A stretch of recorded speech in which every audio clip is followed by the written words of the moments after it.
What is up, YouTube? My name is Jordan Fremgen, and I'm a graphic designer, photographer, and content creator. And if you're a graphic designer and you've ever been unsure about investing in that darn expensive camera gear, or maybe on the flip side, you're a photographer and you're just a bit hesitant to really sit down and learn all of that design software, well, stick around because I want to share with you 5 reasons why I believe marrying these two professions can really put you above all the competition.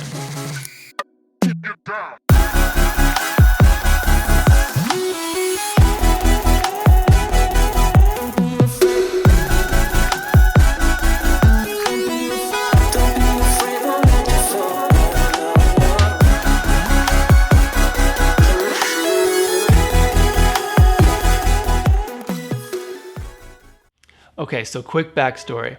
I wasn't always a graphic designer and photographer.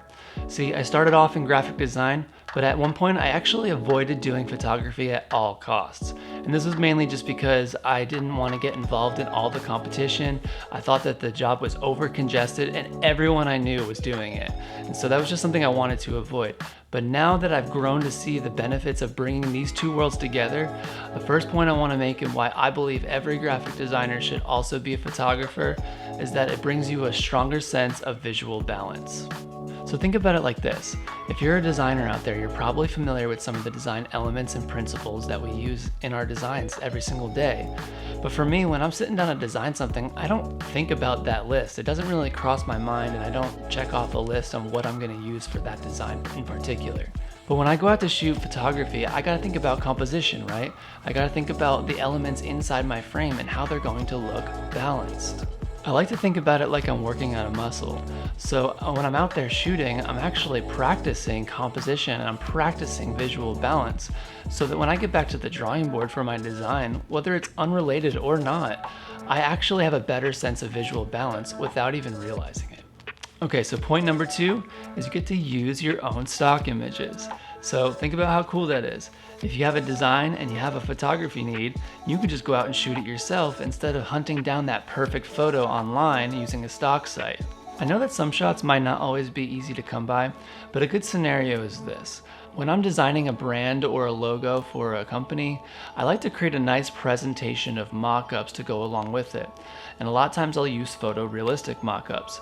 So I'll grab my camera, I'll go out, and a popular one is I like to put stuff on t-shirts. So I'll go out, grab a friend, hang out for the day, have them wear a blank t-shirt, just have some fun, take them some pictures, and then use that for my mock-ups. And I didn't have to go on any stock sites to find those shots. I just took them myself. And so the third point I want to make is that if you're a graphic designer and a photographer, you can offer bigger package deals to your clients, meaning more income, more money for you. It also means that you can offer double the services. And so a scenario we can paint there, say you're designing a menu for a restaurant. You can also take the pictures of the food that would go in the menu. And yes, this would probably be a lot of work and keep you busy for a really long time, but at the end of it, you're gonna see a really nice paycheck. Okay, number 4. Photography can really broaden your creative thoughts.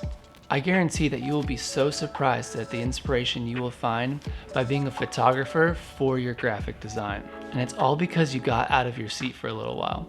I remember when I was just doing graphic design, my wife used to get so mad at me because I wouldn't leave my seat.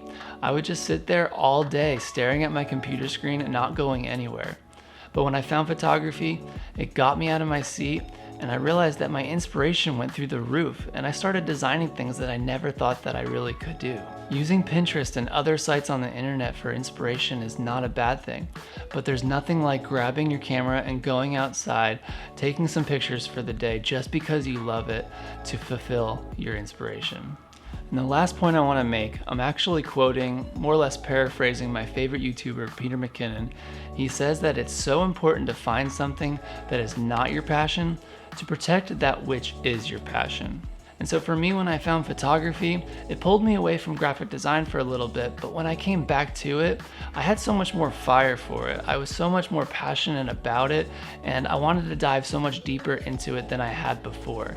So you can see that having something off to the side really preserves what you're passionate about, and I encourage you guys to do the same, whatever it may be.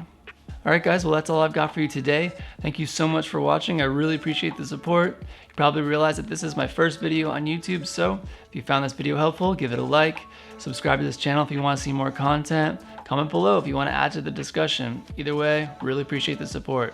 Catch you guys later.